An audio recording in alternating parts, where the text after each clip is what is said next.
Case வந்து நீதிமன்றத்தில் நடந்து கொண்டிருக்குது.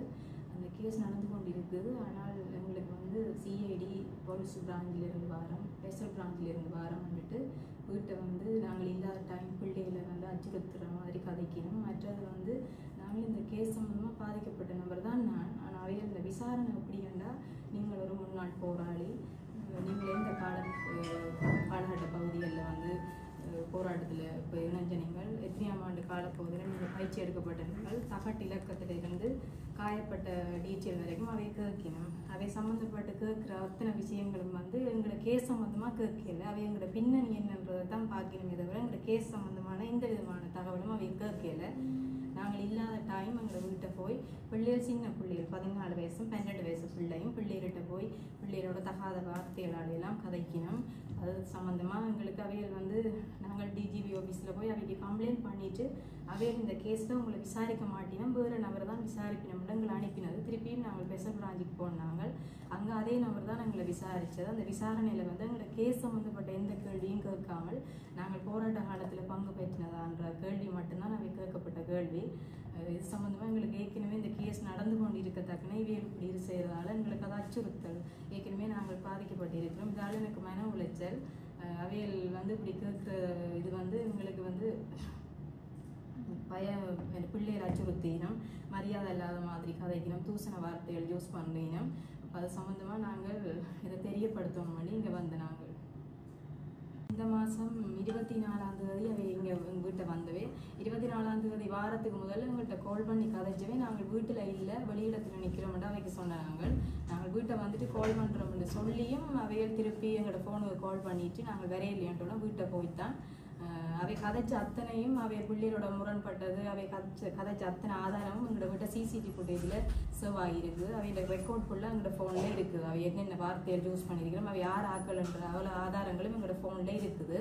அதுக்கப்புறம் நாங்கள் வந்துறாங்க, அவை இல்லை, திருப்பி கால் பண்ணி முரண்பட்டவே. திருப்பி நாங்கள் அவையை கம்ப்ளைண்ட் பண்ணுறதுக்கு போகிறதுக்கு வழி கிடைக்கே வீட்டை வந்து அவை முரண்பட்டவே. நாங்கள் வருவோம், நீங்கள் போங்கன்னு அனுப்பிட்டு தான் நாங்கள் கம்ப்ளைண்ட் பண்ணியே போனாங்க. போலீஸ் ஆகலாம் இல்லை வேறு போலீஸில் வந்து ஸ்பெஷல் பிரான்ச்னு சொல்லிடணும். முதல்ல சிஐடி கண்டிச்சுனா அப்புறம் ஸ்பெஷல் பிரான்ச்னு சொல்லிடணும். யூனிஃபார்மோட வரணுமா இல்லை சிவிலோட தான் வந்தவே.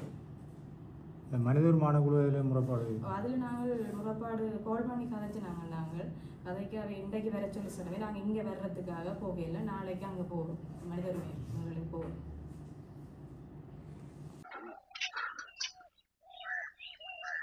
அம்மா இல்லைண்ணா, அம்மா இல்லை, அம்மா பவுனியால வந்து யாழ்ப்பாணம் போய் கொண்டு அதுக்கு மண்ணோட அரளிக்கு வேட்டு நம்ம எடுத்து அது கம்ப எடுத்து போய்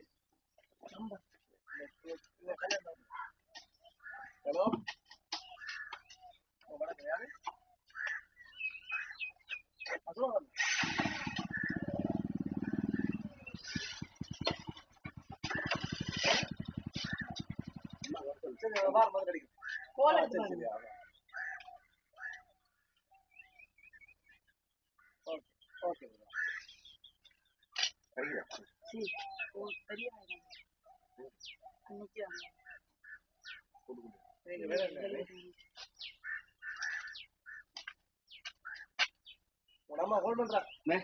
ரெண்டு மூணு கதை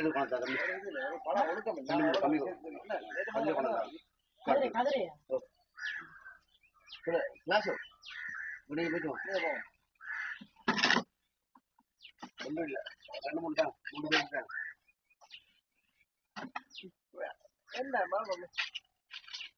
அடங்க வணக்கம், அம்மாக்கு சொல்லுவோம், போலீஸில் வந்துருக்கு, உட்கார இருக்கிறோம், எத்தனை மணிக்கு சரி அம்மா வரணும், நாங்கள் இங்கே இருக்கிறோம் சொல்லுவோம். அம்மாக்கு அம்மா எல்லாம் ஆட்டுக்குட்டியோ நேற்று ஃபுல்லாக வந்து கம்பிக்குள்ள தூக்கி போட்டு அடிச்சு விட்றாதுல என்ன வாது கொண்டிருக்கோம். கோவம் வந்து என்ன விளங்குதா செய்யறது ஃப்ராடு வேலை செய்து போட்டு நான் அதில் வந்து பதில் சொல்லணும். விளங்குதா நான் சொல்ல விளங்குதா ஓட்டு மாட்டு விட்டு பட்டியில் என்னதுக்கு பார்ப்போம். அங்கே போய் முறைப்பாடு பண்ணுறது போலீஸில் விடாமா அந்த பிரச்சனை அடிச்சு என்னதுக்கு போட்டவங்க. நான் இந்த தம்பி சோறு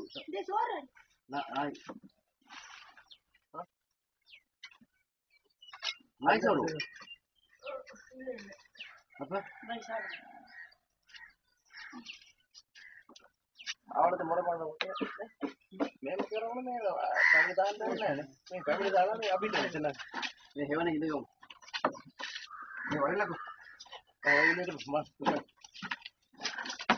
வருஷம் கவர்மெண்ட் அவங்க யாழ்ப்பாணம் வராங்க டேய் தம்பி நம்ம உரண்டா சரி என்ன சொல்லுவாங்க பிடிச்ச அரசு உள்ள கூட தான் போட்டுருவாங்க வந்தா பிரச்சனை இல்லை விரட்டி அரசு தான் பண்ண முடியும்